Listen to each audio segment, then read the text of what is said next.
está mi hermano, mi hermana? El Señor le bendiga. Vamos a comenzar entonces la segunda parte de lo que es el arrepentimiento. Y para conectar y para que usted se acuerde, hablaba que si tenemos un trabajo, si trabajo será para Él, si tengo una familia, si estudio, si descanso, si gano dinero, etcétera, todo lo voy a hacer para Cristo. El hombre, por lo general, por su ignorancia y egoísmo, se considera dueño de lo que posee. En realidad, el legítimo dueño de todo lo que poseemos es Dios. Todas nuestras pertenencias, incluyendo nuestros bienes materiales, familia, tiempo, capacidades, casa, dinero, futuro, etc. Todo es de Dios, aún nuestros sueños. El cambio de actitud opera así. Antes, consideraba que todo lo que poseía era mío y para los míos. Pero ahora yo renuncio a todo lo que tengo y se lo entrego a Cristo. Todo queda a su entera disposición para lo que Él mande.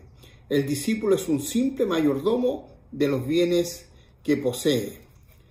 Poner a Cristo en primer lugar significa que todas las cosas que yo hago, que yo tengo, están antes que mis deseos.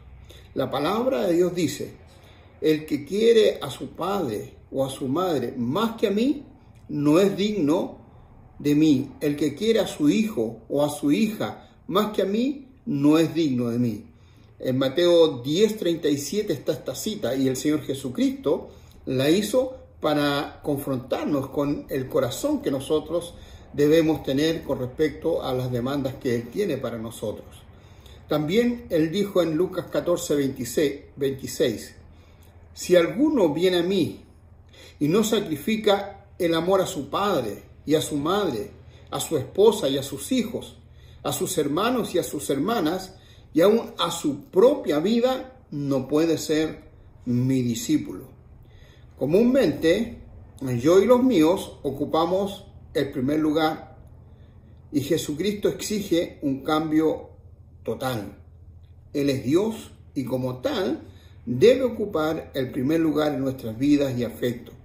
Antes que nada, debemos amar, debemos tener lealtad y debemos servirle a Jesús. Él ha de ser la persona más importante de nuestra vida, y a quien amemos más que a nuestros seres queridos y más que a nosotros mismos. Así es que la demanda del Señor Jesucristo para un discípulo es renunciar a todo lo que poseemos. Y de la misma manera, cualquiera de ustedes, dice el Señor Jesús, que no renuncie a todos sus bienes, no puede ser mi discípulo. Esto lo declaró en el Evangelio según San Lucas, capítulo 14, versículo 33. Ahora, la pregunta es, ¿cómo debemos arrepentirnos? Tenemos que humillarnos ante Dios y entregarnos a Él para que Él nos cambie. Nosotros no tenemos ni una capacidad de hacer cambios en nuestra vida. Es Dios el que puede hacer los cambios en nuestra vida, como lo declara el apóstol Santiago en el capítulo 4, versículo 10. Y dice: humíllense delante del Señor y Él los exaltará. Así es que debemos humillarnos delante de Dios de todo corazón, desechando nuestra actitud de soberbia, nuestra actitud de rebeldía, nuestro egoísmo, nuestras conductas equivocadas, nuestros pecados y todo aquello que en nuestra vida haya sido una ofensa ante Dios. Necesitamos confesar nuestros pecados. Y no solo confesamos nuestros pecados, sino que también tenemos que dejarlos, abandonarlos. La palabra del Señor dice en Proverbios 28:13, quien encubre su pecado jamás prosperará. Quien lo confiese y lo deja, haya perdón. Y en el libro de los Hechos, en el capítulo 19, versículo 18, está esta declaración. Muchos de los que habían creído llegaban ahora y confesaban públicamente sus prácticas malvadas. Y esto es lo que realmente significa arrepentirnos de todo corazón. Al arrepentirnos, debemos confesar con la boca nuestros pecados. Seguramente no vamos a recordar todos los pecados que hayamos cometido, aunque sí su índole, su carácter. Y al confesar, mencionamos la clase de pecados cometidos y aquellos que recordamos por haber sido una carga en nuestra conciencia. Eso nos pesó, nos molestó, nos afectó. Entonces tenemos que confesarlo con su nombre. El Espíritu Santo en este caso nos va a ayudar, nos va a iluminar. Él nos va a traer a la memoria esos pecados. Esto no es un problema como cuando el diablo nos pone culpa, carga. No, aquí es para librarnos de nuestros pecados. La confesión debe ser sincera y sin ocultar nada intencionalmente. Debe ser hecho con arrepentimiento, es decir, con la determinación de abandonar el pecado. Cuando nosotros abandonamos el pecado, también tenemos que tener una actitud adecuada. La restitución. ¿Qué es la restitución? La restitución es la confesión que nosotros hacemos, pero la confesión debe ser hecha con restitución cuando ésta fuere necesaria y cuando sea posible.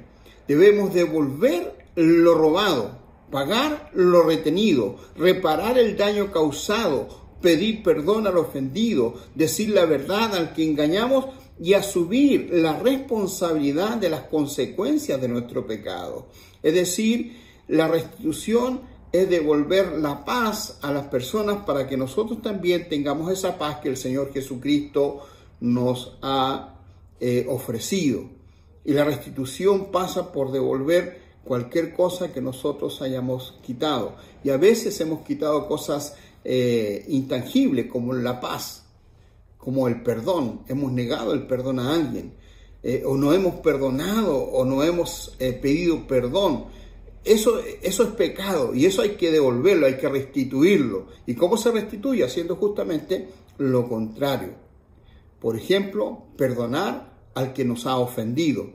En Mateo capítulo 6, versículo 14 dice, porque si perdonan a otros sus ofensas, también los perdonará a ustedes el Padre Celestial. Así es que debemos perdonar de todo corazón a todo aquel que nos haya faltado, que nos haya ofendido. Y solo lo podemos hacer por medio de Jesucristo, librándonos así de todo rencor, amargura y resentimiento. Y tenemos que renunciar también a toda clase de ocultismo y a todo espíritu demoníaco. Nuestra vida tiene que ser totalmente transformada después del arrepentimiento. En el libro de los Hechos, en el capítulo 19, versículo 19, dice lo siguiente: un buen número de los que practicaban la hechicería juntaron sus libros en un montón y los quemaron delante de todos. Es decir, renunciaron completamente a todas sus actividades de adivinación y hechicería. Y si en el pasado hemos tenido que ver o practicado algún tipo de ocultismo, ver las manos, brujería, espiritismo, macumba, cualquier tipo de curanderismo, satanismo, meditación trascendental también o cosas parecidas. Y si tenemos objetos trabajados, es decir, dedicados a los demonios como libros, ropa, fotos, fetiches, etcétera, que están vinculados con esas prácticas, en el nombre de Jesús debemos renunciar a todo ello, quemarlo, romper todo pacto, confesarlo como pecado, renunciar a todo espíritu inmundo y ser liberado en el nombre de Jesús. Debemos someternos totalmente a Cristo, reconociéndolo como Señor nuestro. Y ya hemos aclarado antes el aspecto bajo el tema anterior que vimos, ¿no es cierto?, acerca de Jesucristo y su señorío. Así es que creer de todo corazón que el Señor, por su poder, va a cambiar nuestras vidas. Creamos estas promesas que vienen de parte de Dios para nosotros. En Ezequiel capítulo 36, versículo 26 dice: le daré un nuevo corazón y les infundiré un espíritu nuevo. Les quitaré ese corazón de piedra que ahora tienen y les pondré un corazón de carne. Y en 1 Juan 1:9 dice: si confesamos nuestros pecados, Dios es fiel y justo nos va a perdonar esos pecados y nos limpiará de toda maldad.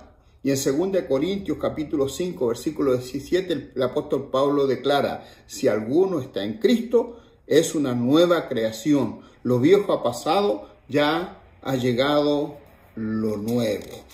Ahora, con esto tenemos que prepararnos para un paso más en nuestra vida cristiana. Tenemos que disponernos ahora para ser bautizados. El modo concreto de expresar nuestra decisión de seguir a Jesucristo y ser sus discípulos es el bautismo. Aquel que cree y reconoce a Jesucristo como su Señor y se arrepiente de su anterior manera de vivir, se bautiza para sepultar en la muerte de Jesús su antigua vida y comenzar en Cristo una nueva vida. Así es que el próximo tema que vamos a tener acá en estas pequeñas cápsulas es acerca del bautismo. Que Dios le bendiga.